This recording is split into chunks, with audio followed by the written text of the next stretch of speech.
বহিৰাজ্যত কাম কৰিবলৈ গৈ উভতি নাহিল সৌৰভজ্যোতি। এগৰাকী অসহায় মাতৃৰ কান্দোন। পুনৰ বহিৰাজ্যত কৰ্মৰত অসমৰ যুৱকৰ সৈতে কৰুণ ঘটনা।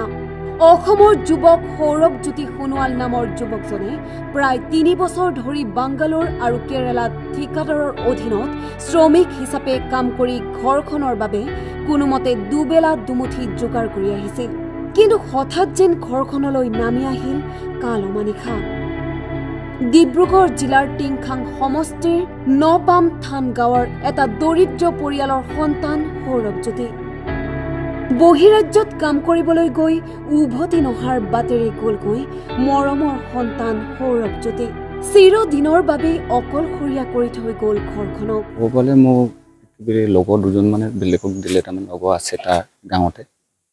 খবৰ দিলে বা মাকহঁতক, মোৰ মাক আকৌ বৌমাকে মোক খবৰ দিছে ল'ৰাজনী দি কিনে আমি খবৰ পাইছোঁ। পাই কিনে দৌৰা দৌৰি কৰি ইটো খবৰ লৈছোঁ। কি বুলি খবৰ পাইছে? দাদা বোলে ভুনেকক কৈছে, দাদা বোলে চিৰিয়াছ বুলি। তাৰপৰা ইয়াক দৌৰ মাৰি গ'লে সিটোতো নম্বৰ ল'ব গৈছে। তেতিয়া সি নম্বৰ পালে, পাই মেলি মাৰিছে, নহয় বোলে ডেটে হ'ল বোলে। হস্পিটেল বোলে আধাতে হ'ল বুলি ক'লে।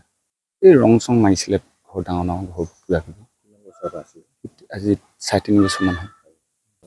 মোৰতো হাতত পইচা পাতি নাই, সেইটো কাৰণে চবৰ লগতে সুবিধা পাই কিনে যদি আনি দিয়ে মন্ত্ৰী চন্ত্ৰী হ'লে কিবা এটা উপায় দিলে মানে হ'লে মাকে চাব বিচাৰিছে। যদি ল'ৰাটো নাহে, মাকে আজিলৈকে কেৰেলা বা আহিব বুলি কাটি থাকিব। সেইটো কাৰণে মই সেইটো বিচাৰিছোঁ। আৰু ক'বলগীয়া নাই।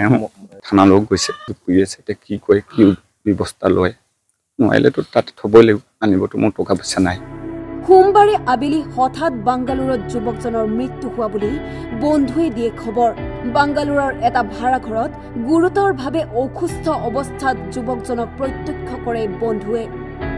চিকিৎসালয়লৈ লৈ যায় যদিও চিকিৎসকে মৃত বুলি ঘোষণা কৰে।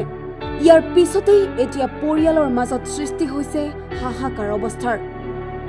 দৰিদ্ৰ পৰিয়ালটিয়ে মৃতদেহ ঘৰলৈ অনাৰ বাবেও চিন্তিত হৈ পৰিছে। ৩ বছৰ ধৰি পুত্ৰৰ মুখ নেদেখা মাতৃয়ে অন্তিমবাৰৰ বাবে পুত্ৰক চাবলৈ হাহাকাৰ কৰিছে। ইফালে হাতত নাই সাঁচতীয়া ধন। কি কৰিব, কেনেদৰে মৃতদেহ ঘৰলৈ আনিব? উপায়হীন হৈ পৰিছে পৰিয়ালটি। কোনো ব্যৱস্থাৰ বাবে চৰকাৰলৈ অনুৰোধ ভুক্তভোগী পৰিয়ালটিৰ। লগতে এই মৃত্যু স্বাভাৱিক নে অস্বাভাৱিক তাক লৈও চিন্তিত হৈ পৰিছে পৰিয়ালটি।